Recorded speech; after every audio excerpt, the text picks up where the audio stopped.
Hello, curious people, and welcome to another edition of the Discovering Curiosity series, where we take a deeper look into the science and research behind curiosity to help us develop a better understanding of curiosity so we can do more with curiosity using curiosity-based thinking and other approaches to make our lives better using or relying on the curiosity that is already inside of us. So for this edition, I want to look at an article published in the Harvard Business Review by Francesca Gino called The Business Case for Curiosity. Now, there's a lot to love about this article. I'll post a link so you can look it up and read it on your own.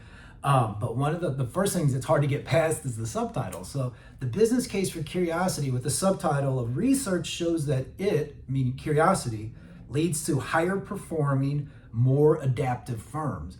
And just like all this other stuff we're discovering about curiosity, well, who doesn't want this, right?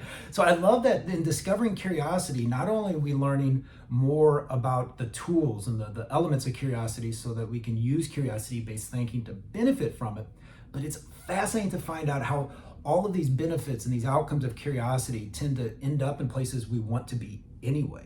And in particular, I want to look at a single paragraph within this article. Now, we'll do several videos on this article because it uncovers a lot about the benefits of being curious. But there's one in particular, a paragraph in particular, where they're referencing a study some researchers did on call centers where jobs can be very structured and highly structured and the turnover is high, right? So they surveyed a bunch of these workers about their curiosity to kind of gauge it beforehand. And then they went back and followed up. And what they found was really, really interesting is they found that the results showed that the most curious employees sought the most information from coworkers, and the information helped them in their jobs. For instance, it boosted their creativity in addressing customers' concerns. So if you follow this chain of curiosity, it's great. Their success was in sales. But the catalyst for that success was their curiosity that they showed up to work about just asking a coworker about something, about how to do something. You could even say it was a curiosity stemming from a confusion. So think about that.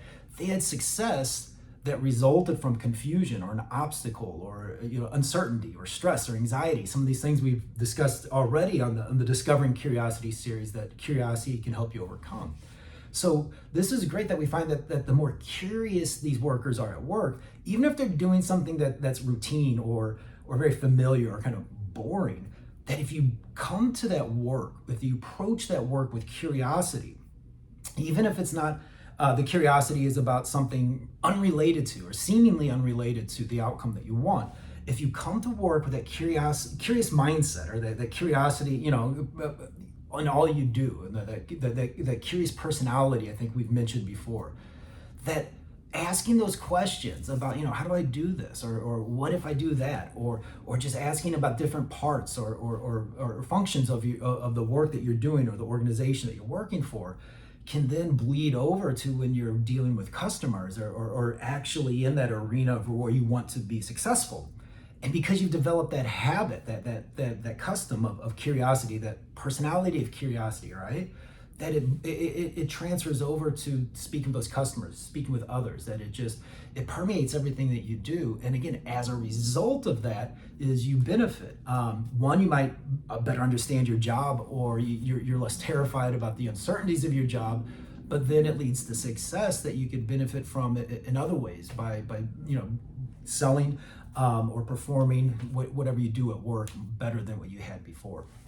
So that's all I wanted to share with you right now for this particular article. We'll revisit this in the future because, like I said, there's a lot to unpack about the benefits of curiosity. But I wanted to start with this particular part about how curiosity isn't just good for business, but how it can actually improve work in some positive ways. So thanks again for your curiosity about curiosity. I hope this, among others, helps you not only become more curious, but I hope it helps you find better ways to do more things and get more out of life. So again, thank you for your curiosity.